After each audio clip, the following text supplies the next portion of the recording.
రామారావు గారు ఒక్క నిమిషం హోల్డ్ ఉండండి. కిరణ్ గారు డ్రామాలు, డైవర్షన్, హత్యలు, అత్యాచారాలు, కేసులు ఇవి తప్ప ఈ 6 నెలల కూటమి ప్రభుత్వంలో ఉన్నాయి?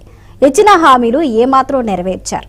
అదేవిధంగా మేము ప్రజల్లోకి వస్తానంటే కూటమి ప్రభుత్వానికి ఎందుకు భయం? ఇప్పటికిప్పుడు ఎలక్షన్స్ పెడితే 51% ఓట్ షేరింగ్తో గెలవడానికి సిద్ధంగా ఉన్న పార్టీ వైఎస్ఆర్సీపీ. మీరేమంటారు? ఇవన్నీ కూడా శ్రేణులకు గానీ కింద లెవెల్ క్యాడర్ అయితే క్లారిటీగా ఉన్నారు వాళ్ళు ఎందుకు ఓడిపోయారని.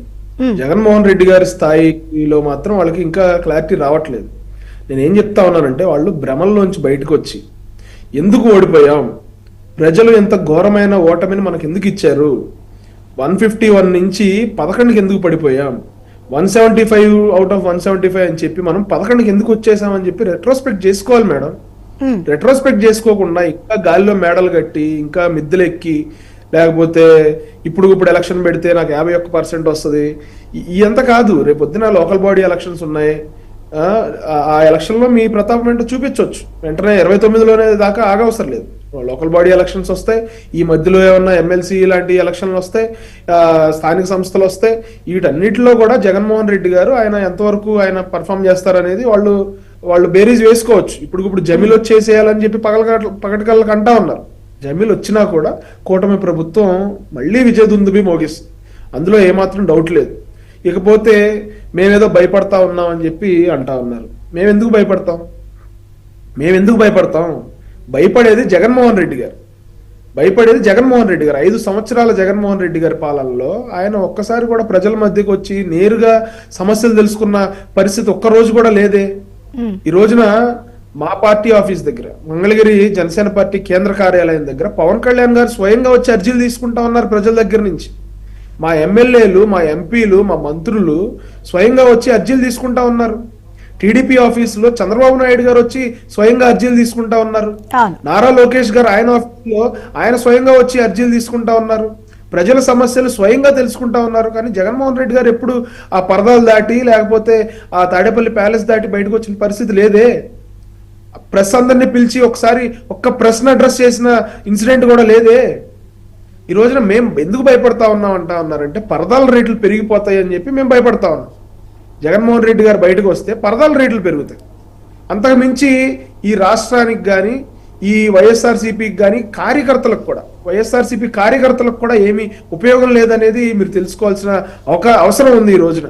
ఎందుకంటే 5 సంవత్సరాలు కార్యకర్తలు కూడా చాలా ఇబ్బంది పడ్డారు. వైఎస్ఆర్సీపీ కార్యకర్తలు జగన్మోహన్ రెడ్డి గారి వల్ల, ఆయన ఆలోచన ధోరణి వల్ల. ఈ రోజున మేము వైఎస్ఆర్సీపీ కార్యకర్తల మీద ఎవరి మీద కేసులు పెట్టట్లా, సోషల్ మీడియా యాక్టివిస్టుల మీద కేసులు పెట్టట్లా. ఎవరైతే జగన్మోహన్ రెడ్డి గారి హయాంలో అధికార దుర్వినియోగానికి పాల్పడ్డారో, ఎవరైతే కన్ను మిన్ను కాన్ రాకుండా ఇష్టం వచ్చినట్టు ప్రవర్తించారో, ప్రతిపక్ష నాయకుల ఇంట్లో ఆడవాళ్ల మీద, వాళ్ళ ఇంట్లో మహిళల మీద, చిన్నపిల్లల మీద ఇష్టారీతిన వాళ్ళు పోస్టింగ్స్ పెట్టారో వాళ్ళ మీద ఈ రోజున కేసులు పెడతా ఉన్నారు. చంద్రబాబు నాయుడు గారిని, పవన్ కళ్యాణ్ గారిని, లోకేష్ గారిని మార్ఫుడ్ ఫోటోస్ ఎవరైతే పెట్టారో వాళ్ళ మీద ఈ రోజున పోలీస్ వ్యవస్థ చర్యలు తీసుకుంటా ఉంది. ఎస్, పవన్ కళ్యాణ్ గారు కొంత నిస్సహాయత తెలిపారు. ఎందుకు తెలిపారు? ఆ రోజున కూటమి ప్రభుత్వం, వైఎస్ఆర్సీపీ ప్రభుత్వం ఉన్నప్పుడు 5 సంవత్సరాలు విర్రవీగి ఇష్టం వచ్చినట్టు సోషల్ మీడియాని ఇష్టం వచ్చినట్టు వాడుకుని వాళ్ళు ఇష్టం వచ్చినట్టు ప్రవర్తించిన వాళ్ళని ఇంకా బయట తిరుగుతా ఉన్నారు. పోలీస్ వ్యవస్థలో ఉన్న కొంతమంది అధికారులు వాళ్ళకి ఇంకా కొమ్ము కాస్తా ఉన్నారు. అరెస్ట్ చేస్తామని చెప్పి తీసుకెళ్లి బిర్యానీలు పెడతా ఉన్నారు. పోలీస్ స్టేషన్ లో బెడ్లు వేసి వాళ్ళకి బ్లాంకెట్లు ఇస్తా ఉన్నారు అని చెప్పి ఎవరో ఒక మహిళ పవన్ కళ్యాణ్ గారిని ఒక సభలో ఒక మహిళ అడిగితే ప్రశ్నకి ఆయన సమాధానం చెప్పారు. తదనంతరం జరిగింది మనం చూసాం కదా. ఎవరైతే అక్రమంగా, ఎవరైతే సోషల్ మీడియాలో ఇష్టం వచ్చినట్టు రెచ్చిపోయారో వాళ్ళ మీద కేసులు పెట్టాలి మేడం. ఈ రోజున కూటమి ప్రభుత్వంలో అందరి మీద పెట్టాలి కదా, ఒక పార్టీని పెట్టడం కాదు, అన్ని పార్టీలు పెట్టాలి కదా. ఆర్పి సజ్జాజయ్ మీరు అన్నదానికి చెప్తున్నా, సోషల్ మీడియాలో ఏదైతే యాక్టివిస్టులు కేసులు పెట్టాలని మీరు స్టేట్మెంట్ చేస్తున్నారు, ఏ పార్టీల మీద పెట్టాలనేది ఏమైనా జల్లెడు పోస్తారా ఏంటి? అది కాదు కదా విషయం. పరదాలకు రేట్లు పెరగటం కాదు ఇక్కడ. ఒక విషయం గమనించుకోవాలా, ఖచ్చితంగా ఏదైతే పవన్ కళ్యాణ్ గారు చెప్పారో దాని మీద ఎక్కడ ఆయన స్టిక్ ఆన్ కాట్లా, చంద్రబాబు నాయుడు గారు స్టిక్ ఆన్ కాట్లా. అందుకే మేము చెప్తుంది కూటమి ఫెయిల్ అయిందని అందుకు చెప్పాను నేను. ఓకే, మీరు ఏమైనా చెప్పొచ్చు. జగన్మోహన్ రెడ్డి గారు మిమ్మల్ని ఉద్వేగపరచడానికి మీకు ఆయన సభల్లో ఏమైనా చెప్పుకోవచ్చు. కానీ ఇక్కడ ఫ్యాక్ట్ లేదు, మీకు నిమిషం ఆగండి. వినండి, మీకు ఆక్సిటోసిన్ ఇంజెక్షన్స్ ఇచ్చేసి మీడియా పంపిస్తున్నారు తప్పితే ఇంకొకటి కాదు ఇది. సరే సరే ఒక్క నిమిషం ఆగండి. ఒక నిమిషం కష్టపడ్డారు, రామారావు ఒక్క గారు, ఒక నిమిషం నిమిషం ఆగండి. చెప్పండి కిరణ్ గారు. నేనేం చెప్తా ఉన్నానంటే కూటమి ప్రభుత్వం వచ్చి 5 నెలలు అవుతా ఉంది. జగన్మోహన్ రెడ్డి గారు 10 లక్షల కోట్ల పైచీలకు అప్పులు చేశారు. ఈ రోజున రాష్ట్రానికి ఒక బ్రాండ్ ఇమేజ్ ని చెడగొట్టారు. ఆ బ్రాండ్ ఇమేజ్ ని మళ్ళీ రివైవ్ చేయాల్సిన అవసరం ఉంది. ఈ రోజున కూటమి ప్రభుత్వం ఒక స్టేబుల్ గవర్నమెంట్ అని చెప్పి కేంద్ర ప్రభుత్వం రాష్ట్ర ప్రభుత్వం రెండు హ్యాండ్ ఇన్ హ్యాండ్ నడుస్తున్నాయని చెప్పి స్లోగా ఇన్వెస్టర్స్ వస్తా ఉన్నారు.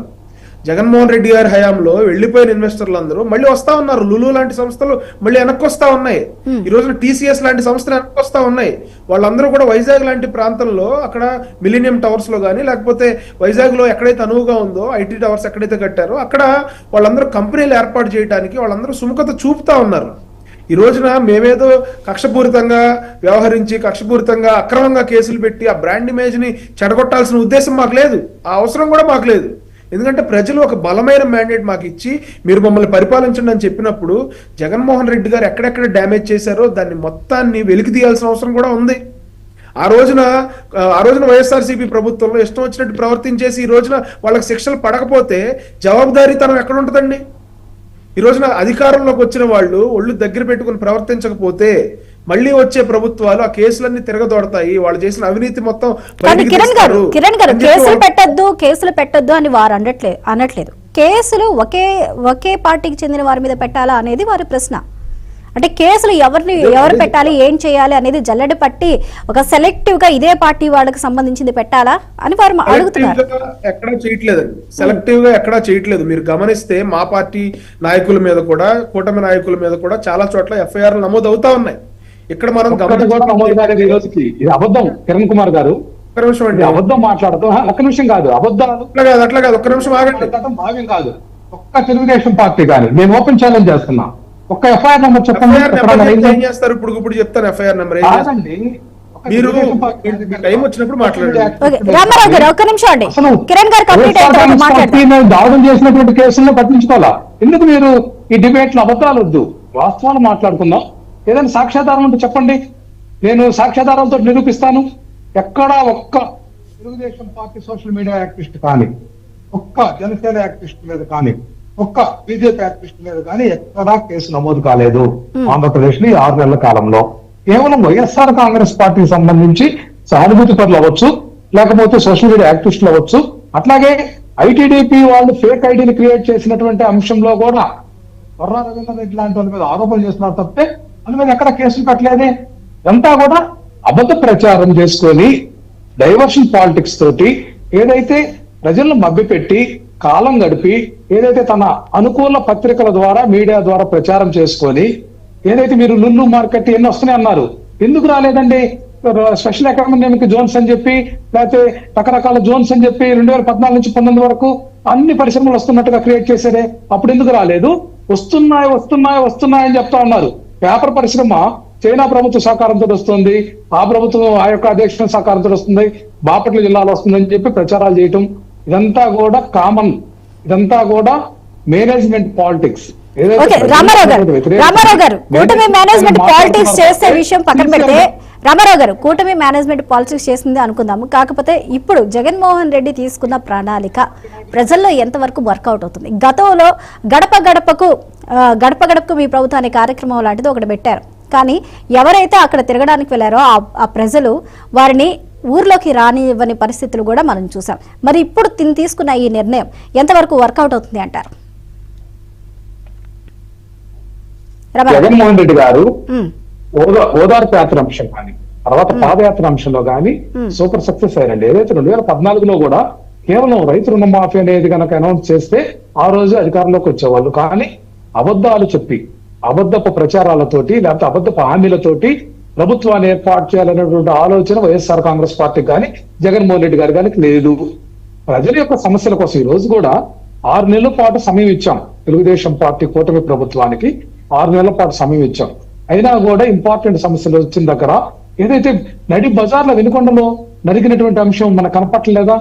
అట్లాగే మహిళల మీద అఘాయిత్యాలు ఎన్ని బాపట్ల జిల్లాలో చీరాల్లో గాని, అట్లాగే కారుమంచిలో సాక్షాత్తు ఒక స్కూల్ చదువుకునేటువంటి బాలిక మీద 14 సంవత్సరాల బాలిక మీద వేగపనేని చెన్నకేశవులు చౌదరి అనేటటువంటి ఒక ఉపాధ్యాయుడు లైంగిక దాడికి పాల్పడితే 5 రోజులు 10 రోజులు నానబెట్టి పోలీస్ యంత్రాంగం అంతా కూడా ఆ సామాజిక వర్గానికి ఏదైతే సపోర్ట్ చేయాలనేటువంటి ఆలోచన విధానంతో కేసును మాఫీ చేయాలి, నిర్వీర్యం చేయాలి. అక్కడ లోకల్ గా ఉన్నటువంటి స్థానిక కొండేపి నియోజకవర్గానికి సంబంధించినటువంటి శాసనసభ్యుడు మంత్రిగా ఉంటే ఆయన కూడా డైవర్షన్ చేయడానికి మీడియా పరంగా ప్రయత్నం చేశారు. సెన్సిటివ్ గా చేయాలట.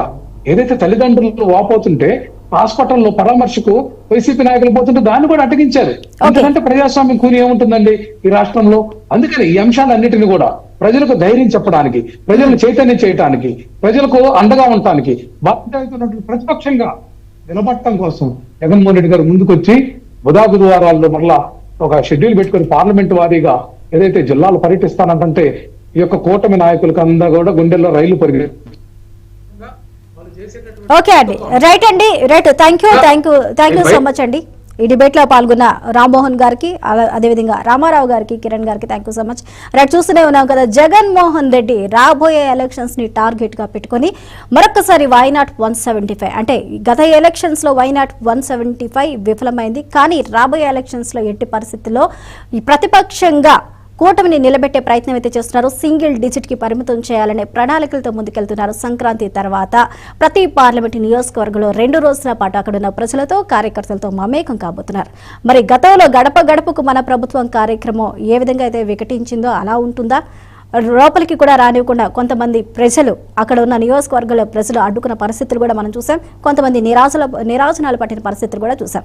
మరి ఈ పర్యటనలు, ఈ పాదయాత్రలు, ఈ ఓదార్పు యాత్రలు ఎంతవరకు రాబోయే ఎలక్షన్స్ లో జగన్మోహన్ రెడ్డికి ఓట్ బ్యాంక్ గా మారే అవకాశాలు ఉన్నాయి? ఇప్పుడు ఇచ్చిన దిశానిర్దేశాన్ని తన కేడర్ ఏమాత్రం పాటిస్తుందో వేచి చూడాలి. ఇది ఇవాల్టి for the people. Keep watching PRK news.